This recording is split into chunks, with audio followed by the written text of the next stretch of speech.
Iilan mo lang yan.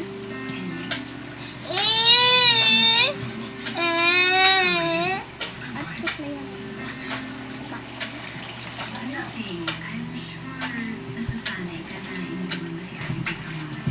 O kaya talian mo. Talian mo na. Huwag ka ng pony. Bilis.